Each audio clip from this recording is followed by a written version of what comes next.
Okay, surds. These are the basic forms of surds. So you're going to get lots of these that you pretty much need to memorize by heart. This is going to be bread and butter. And the rules of these are actually really important for later on in algebra. So you got the root of a times b is the same thing as root of a times the root of b. We have the root of a divided by b is the same thing as the root of a divided by the root of b. And then we have a is would be the same thing as root a squared, all of that. Now this last one is essentially the difference of squares, which you can see is with this form here. So if we square the first two, we get root a squared. And you're going to get both of the middle terms to cancel off here. And this is going to be root b squared. Now that's more classically known as this difference of squares up here, where you have the a plus b times the a minus b. So this is a common form that you're going to be looking out for a lot in A levels. It pops up all over the place, so you need to memorize this as well. And it's essentially that the two terms are just squared with a difference in the middle, hence difference of squares. Okay, to see an example of the first one, we would have, this is more common, like you would be able to take root 6 and know that that's the same thing as that it's two factors here, root 2 times root 3, which would be the same thing as root 2 times root 3 separately, rather than all underneath the surd sign. And for the second rule here, here's an example. It would be like root 4 over root 4 over 7. It's going to be the same thing as root 4 over root 7 separately. You can see here. And quite often what happens is that you might get one of them simplify. Now this is not how we want to leave things, but we'll handle this a bit later, okay? So this next one's pretty simple. It's just going to be some things that you wouldn't necessarily say are roots, like 3 isn't usually considered a square number, but you could say it's the square of root 3, right? So that trick comes up a few times. Okay, on this next one, you can see is root 3 plus root 2 times root 3 minus root 2. Now that's just going to be nice and simple, where we can just take and kind of shortcut. If you can see immediately there's a difference of squares, you could just take the two terms and say that the root 3 is going to be squared and the root 2 is going to be squared, to then give you just 3 minus 2, like that, which is again then would simplify just down to 1. So quite often there's a simplification piece that you're going to have to do after that. Okay, here's some examples we're going to run through here just to see some stuff. So this is going to be like each of these things squared, so just to make sure that we can see that that's this thing times itself, right? So that is a mistake that a lot of people are going to make. They just square each of the pieces, each of the terms, instead of multiplying through the middle. So just remember our FOIL. So we go first, outside, inside, last, or you can look, there's a crab claw there, you can see another way to remind it, but that's FOIL, which turns into this. So this is the first two terms, and then this is 2 times the middle. Now, it's actually much faster if you can sort of memorize that when you're squaring any two terms that of something like this, where you get a plus b squared, that this is going to turn into a squared plus 2ab plus b squared there. So that's going to be, that'll save you loads of time if you can kind of just memorize that form, okay? Now make sure we seeing how this is going to multiply out. So you're going to do the 2 times the 2, right, and the root 3 times the root 3, which is going to give us 4 times 3, right?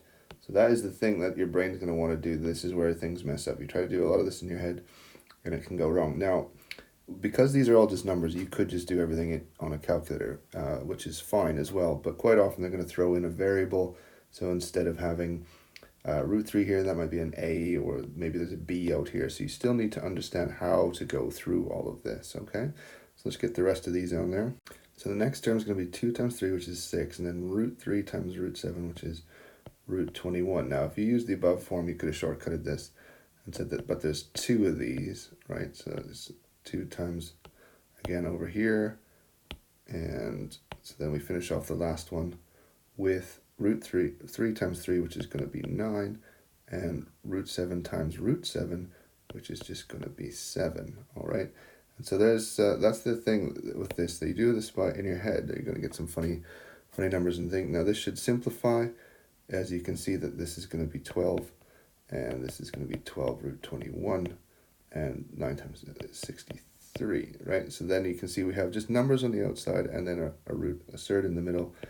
And this becomes really important in further maths as well when we start getting into complex numbers. But if you're not in further maths, make sure you're simplifying.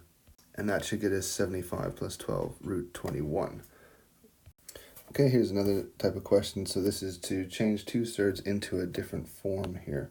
So we're wanting to put the final answer in here as a root b, where a and b are integers. So they tell us right away that we know that there's going to be nice numbers that are going to come out on this. So the first thing to do is you have to try to recognize where is there a square in these numbers, right? So you can kind of think of it like a square number as being hidden underneath inside there, so you have to kind of dig through these things to try to find one of these numbers here.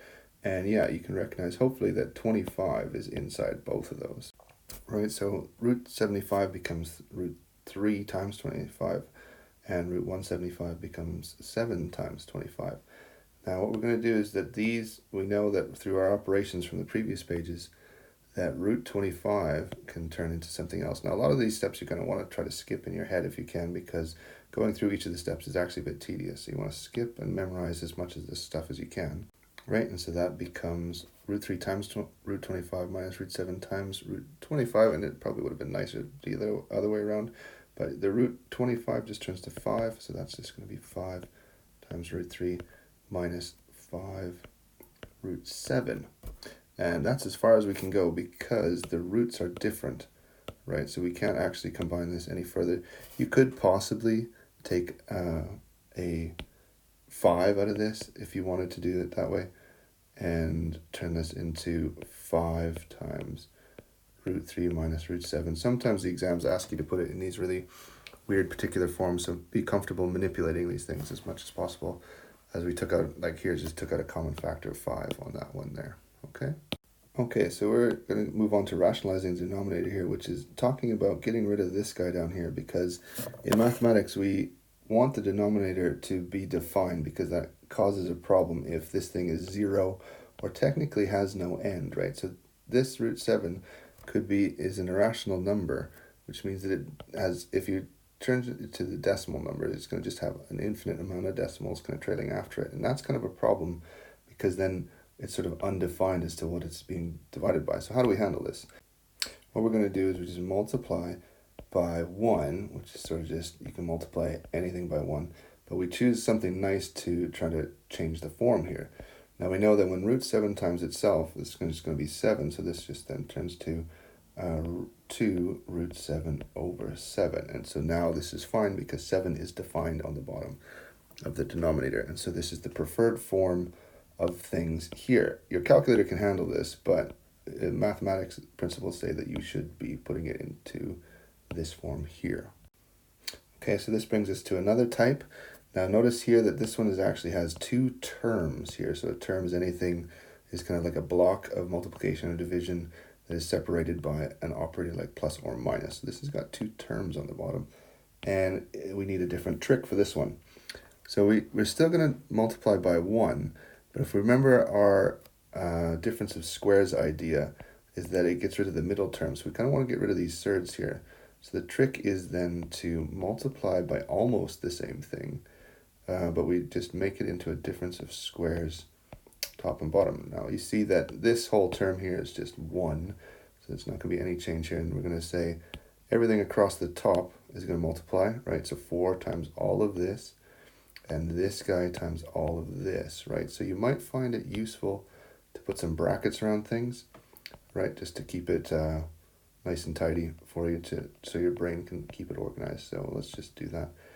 And okay, so this is going to be, now you'd skip this step, but just to make sure we're all seeing it here. And then that's just going to be this difference of squares on the bottom here, like that. Okay, now you can quickly do the shortcut. The difference of squares we know is just going to be these 2 pieces, root 2 squared minus root 5 squared. So on the bottom we're just going to get 2 minus 5. On the top we're going to get 4 root 2, multiply the top into both of those, and 4 root 5, like this. Simplify the bottom, and again you get 4 root 2 minus 4 root 5 over a minus 3, and job's done.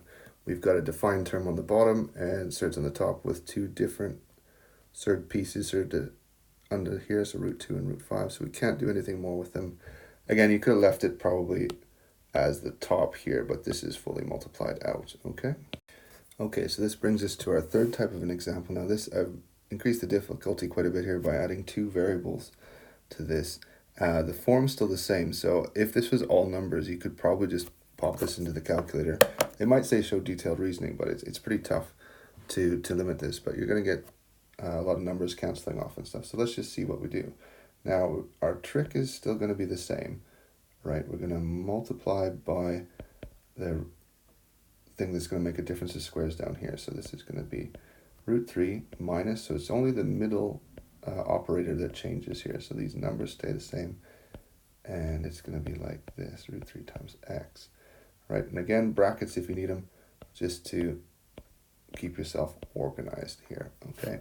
Now, quite often people find this easier if you do top and bottom to keep yourself organized a bit rather than writing out a big fraction. So let's just say, what's the top going to be? So that's just root 2 plus root a. And again, you wouldn't need to necessarily rewrite all of this, right? Do our FOIL first, outside, inside, last. And so root 2 times 3. Let's just make sure first, outside, inside, last. You can keep doing that if you want. And root 2 times root 3 is going to be root 6, right?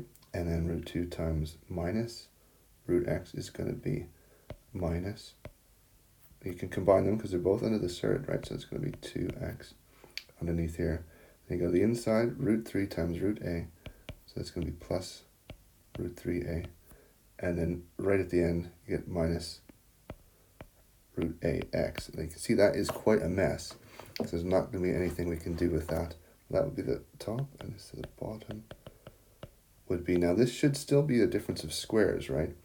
And so when we're multiplying this out, we should still be getting, this is just going to be same difference. You're going to get root 3 times root 3, right? And we're going to get the middle terms to cancel. So this one and this one will cancel because you get a minus 1 and a plus 1.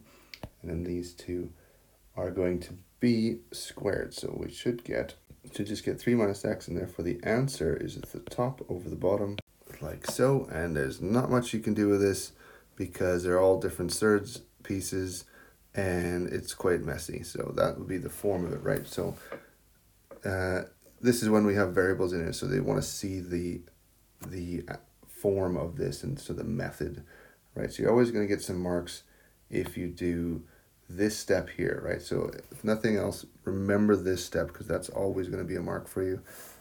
Usually if you get each of these pieces correct, right, that's kind of a mark each. Can be depending on how generous they're feeling. And then usually this last step, there might be some simplification that you get for that last mark, but you can get a few easy marks just by going through the motions on this one. Okay, so that's kind of a whiz-bang tour through surds. You're going to need a lot of practice after this, so make sure to check out the practice sheet that goes along with this, okay?